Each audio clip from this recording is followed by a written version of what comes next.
mas não posso concordar que em pleno século XXI, um sacerdote da Igreja Católica Apostólica Romana esteja sendo perseguido por uma representante do Ministério Público, porque durante uma homilia, o padre, de forma respeitosa, mas verdadeira, ao padre Antônio Carlos de Friburgo, que lamentavelmente está sendo perseguido por uma representante de uma nobre instituição que é o Ministério Público, que eu muito respeito, admiro, tenho profundo carinho pela instituição Ministério Público, mas não posso concordar que em pleno século XXI, um sacerdote da Igreja Católica Apostólica Romana esteja sendo perseguido por uma representante do Ministério Público, porque durante uma homilia, o padre, de forma respeitosa, mas verdadeira, testemunhando aquilo que sua doutrina acredita, aquilo que recebeu do Evangelho, aquilo que há 21 séculos a Igreja prega, é inconcebível que ao ter falado contra o homossexualismo, sem ter incentivado nenhum tipo de violência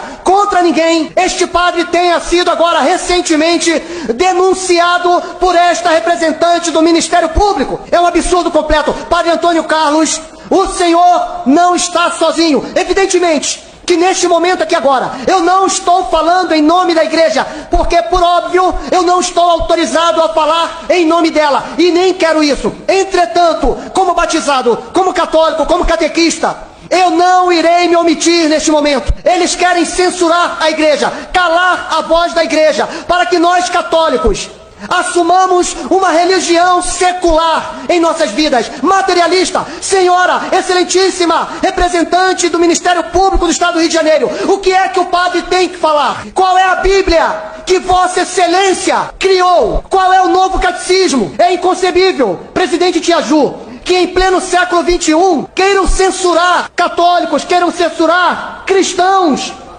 queiram censurar aqueles que não se dobram ao status quo. É um absurdo isto. Onde que fica a liberdade religiosa, a liberdade de culto, a liberdade de expressão, a liberdade de consciência? Isso não pode.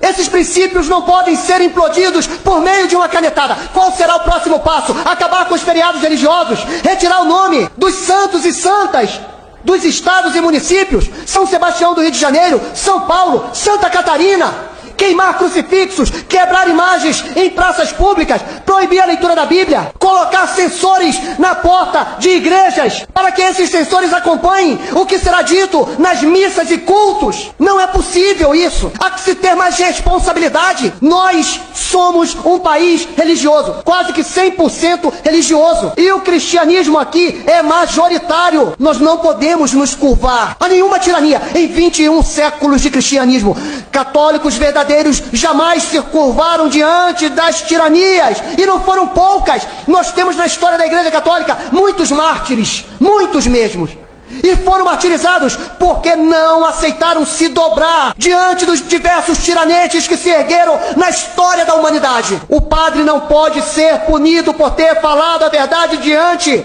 dos seus fiéis. Ninguém está obrigado a ser católico, ninguém. Mas se eu adentro numa igreja católica, eu devo estar preparado, eu devo saber, eu devo ter consciência de que vou ouvir tanto o que gosto, como também o que não gosto, tanto o que quero, como também aquilo que eu não desejo. E repito, ainda que o sacerdote tenha sido firme, ele não pode ser criminalizado por isto. O Brasil assinou tratados, inclusive com a Santa Sé. Aquilo que um sacerdote diz, tanto dentro de uma missa quanto fora de uma missa, está resguardado pela Constituição, pelas leis vigentes em nosso país. Então eu peço que o juiz que irá analisar esta denúncia possa fazer justiça e possa deixar claro que a nossa liberdade de culto, a nossa liberdade religiosa, a nossa liberdade de expressão não poderão ser aprisionadas por nenhum grupo autoritário. Ninguém tem a intenção de desrespeitar. Ninguém quer que as pessoas com esta tendência sejam maltratadas. Pelo contrário, quem abrir o catecismo da Igreja Católica verá, mas está muito, mas muito claro ao mesmo tempo, que a Igreja, na sua história bimilenar, sempre amou e acolheu os pecadores,